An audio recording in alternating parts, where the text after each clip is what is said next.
کاوش مدیا.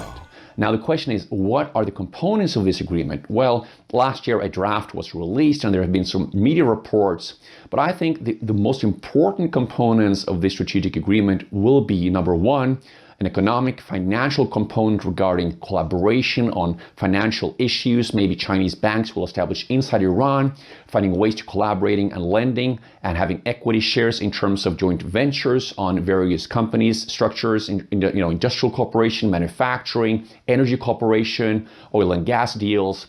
So I think the financial economic component of this agreement will be substantial. Perhaps also digital currency, maybe even some cryptocurrency development, but that remains to be seen.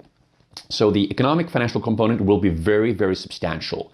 Now the industrial and manufacturing component, I think, will be a second very important component, finding ways where Chinese and Iranian companies will develop collaboration, joint ventures, partnerships to develop the Iranian industry further, manufacturing, in terms of Iranian energy, oil and gas, maybe pipelines, so that I think will be very important for the long-term energy supply and energy delivery from Iran to China.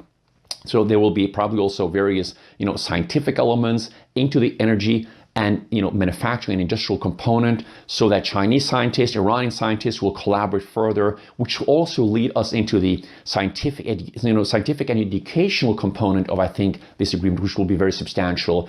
Maybe developing academic partnerships, building university babies together, higher educational institutions to really further the scientific and technological advances within AI, perhaps also cryptocurrency development, and really advanced blockchain and quantum computing components as well. And I think there are three corridors in what I term the China-Iran economic corridor.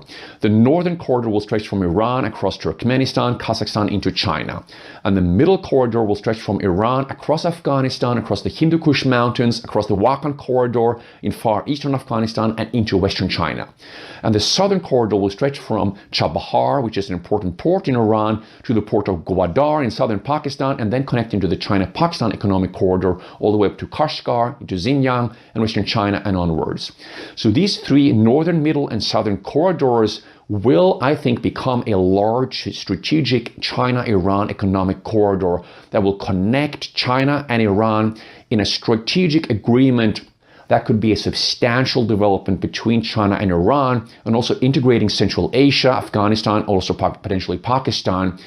And that really is really interesting to be aware of, because there will be a range of opportunities within this landscape. That is a win-win solution for both China and Iran, and also maybe having other countries, a part of the wider strategic infrastructure component that I've already, looked into in terms of the northern, middle, and southern corridors.